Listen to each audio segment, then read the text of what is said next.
My name is Daniel Carter, and today, as I sit here at the age of 38, I cannot help but look back at the single piece of advice my father gave me before he passed away. It has been more than 15 years since I lost him, yet those words echo in my mind as clearly as if he spoke them yesterday. Son, when the storm comes, never run blindly. Stand still, think, and only then take your step. At the time, I never understood why he said this to me.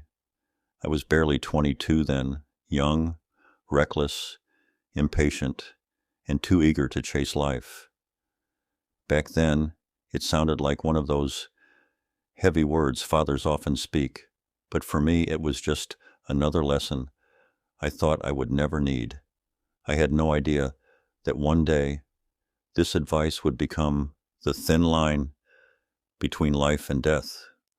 My father was not just a man, he was the backbone of our family, a strong figure, respected in our small town, known for his calmness and wisdom.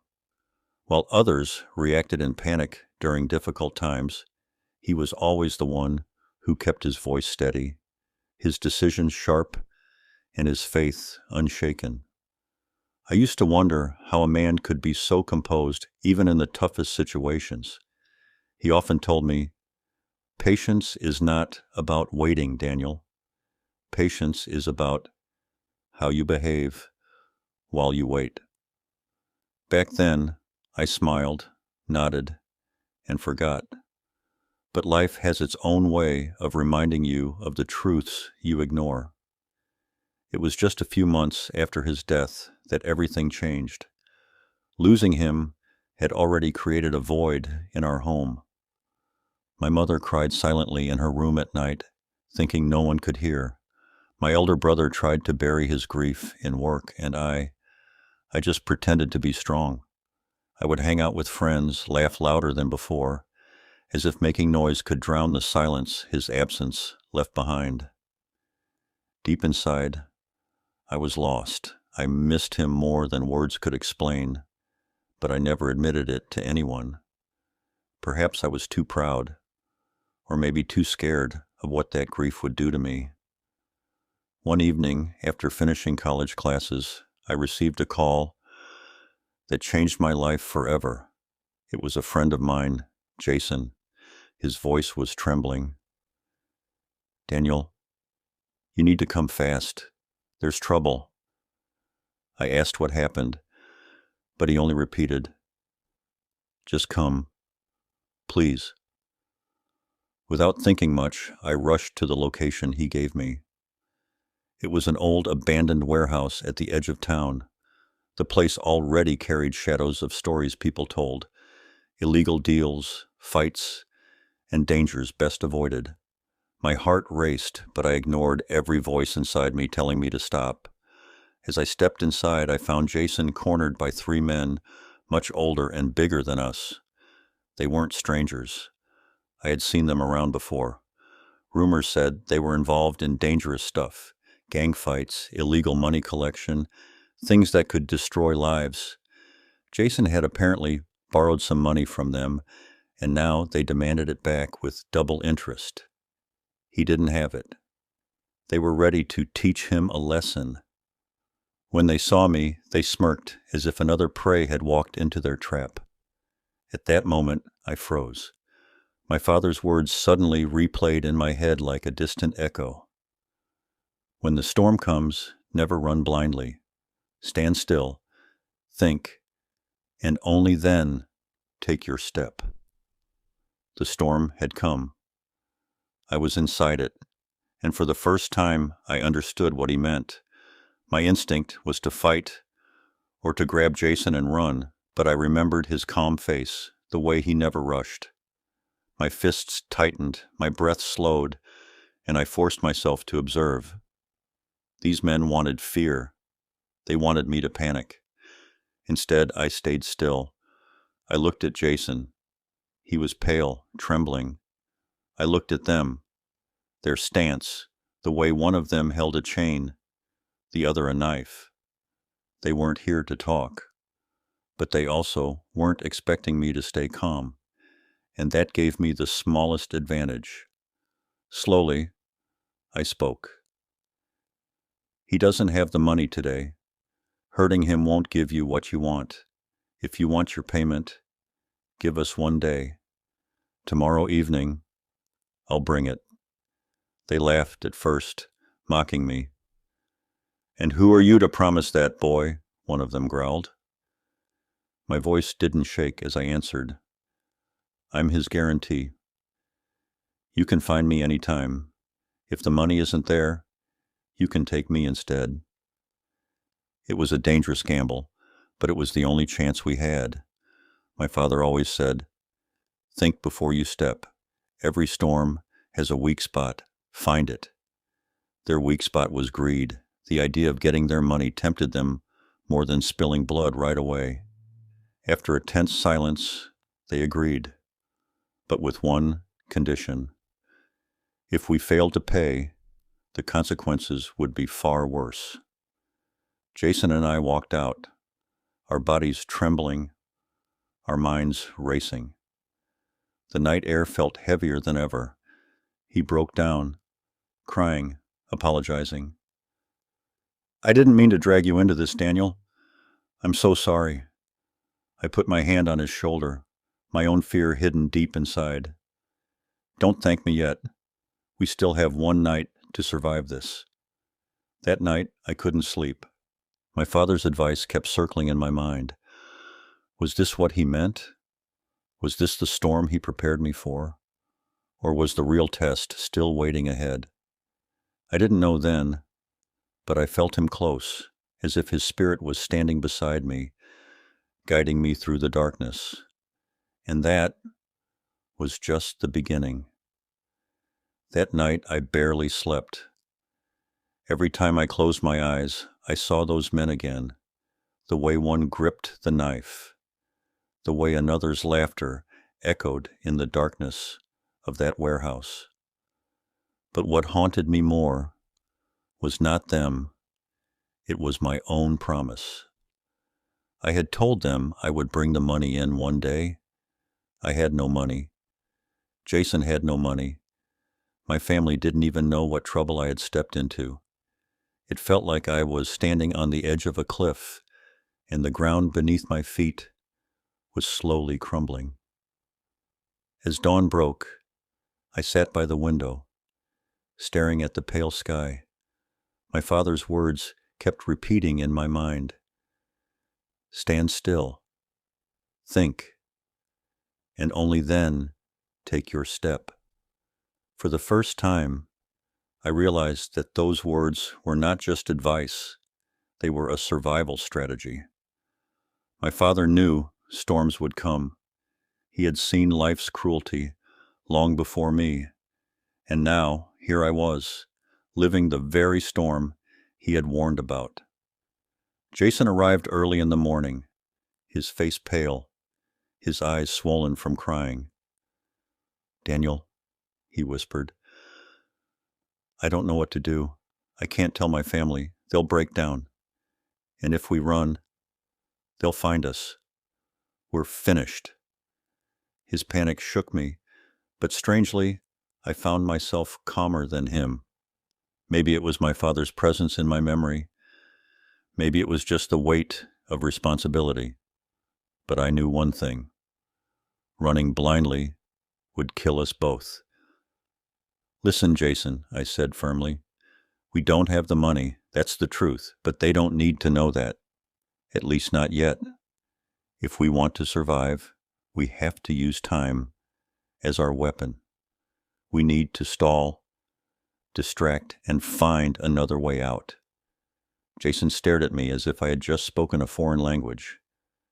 "Distract? Daniel, they're killers. They'll never let us go." His words stung, but I refused to let fear win. My father once told me that every storm has a weak spot. We just have to find theirs. We spent the entire day searching for options. I called everyone I knew, trying to arrange money. Jason even tried selling his old motorcycle, but the buyer offered too little, far less than what we needed. Noon passed, then evening. Time was slipping away faster than sand through fingers. Each tick of the clock was a reminder that the warehouse men were waiting. As the sun began to set, my heart pounded harder. We still didn't have enough. Jason broke down completely. "Daniel, we're dead. They'll kill us. I should never have dragged you into this." He buried his face in his hands, shaking. For a moment, I wanted to shout at him, to blame him for his stupidity.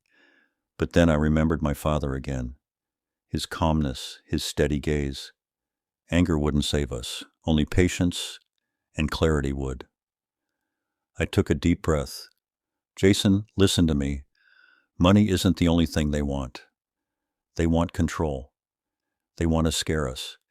If we show fear, they win. If we show strength, maybe we'll buy more time. You're not going to beg them tonight. You're going to stand beside me, no matter what."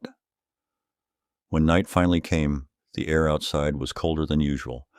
Every step we took toward that warehouse felt heavier. I could hear Jason's uneven breathing, feel his trembling hands. My own chest was tight, but I forced myself to keep walking steadily. This is the storm. Don't run. Think. As we entered the warehouse, the three men were already there, waiting like predators. Their leader, a tall man with a scar running down his cheek, stepped forward. "Well, boys," he sneered, "do you have what belongs to us?" His voice was sharp, dripping with menace. I stood tall, my eyes locked on his. "We don't have the full amount today," I said calmly. Jason gasped beside me, but I continued. "But we've arranged part of it, and if you give us more time, we'll bring the rest. You hurt us now, you get nothing. You wait, you get it all." For a moment, silence filled the warehouse. Then came the laughter, harsh, cruel, echoing off the walls.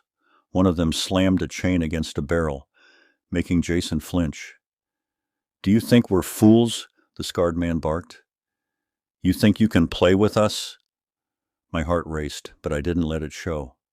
I repeated my father's words in my mind like a prayer. "Stand still. Don't rush." Then I said something I hadn't even planned. "You can beat us. You can break us. But if we're dead, your money is gone forever. Keeping us alive is your only chance." The leader's eyes narrowed, and for a moment I thought he might strike me. But instead, he smirked. "You've got guts, kid. Fine. 3 more days. But if you fail—" He leaned closer, his voice a whisper of death. "I'll make sure you beg for the end." We were thrown out of the warehouse, but alive. Jason collapsed against the wall outside, breathing hard. "Daniel, how did you even think of saying that?" I didn't answer immediately. My father's face appeared in my mind, his calm voice guiding me even now. I finally whispered, "Because my father taught me to never take a step until I've thought of the storm ahead." But even as I said it, I knew this was just the beginning. 3 days wasn't mercy. It was a countdown to something darker. We had survived one night, but the real battle was yet to come. When the scarred man gave us 3 days, it didn't feel like mercy. It felt like a trap, a twisted game where we were the mice, and he was the cat watching us run hopelessly. Jason and I walked home in silence that night. Every step felt heavier than the last. He was shaking, whispering again and again, "We're finished, Daniel. We're finished." But inside me, a strange fire had started burning. Fear was still there, but alongside it stood something stronger. Resolve. My father's words had saved us once, and I knew they would guide me again. But for that, I needed to dig deeper into his wisdom. He hadn't just left me with vague advice. He had left me with a will, a written will, something I had almost forgotten. That night, searched through the old wooden chest in my mother's attic. Dust rose in the air as I pulled out envelopes, old photographs, pieces of my father's life. And then, there it was, his will, folded and sealed. My hands trembled as I opened it. His voice seemed to echo from the paper itself. My son, if you are reading this, it means I am no longer by your side. Life will test you when you least expect it. You will face storms that will try to break you. But remember this, storms don't last forever. Patience is your shield. Wisdom is your sword.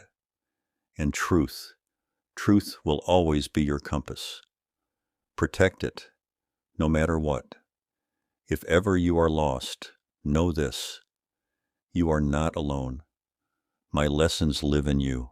My courage flows in your blood. And when the world pushes you down, stand tall, because you are my son. By the time I finished reading, my eyes were wet. My father wasn't just talking about money or mistakes.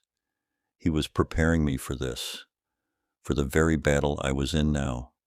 He knew one day the storm would come, and he wanted me ready. I folded the letter carefully, placed it back inside the chest, and whispered, I won't fail you, Dad.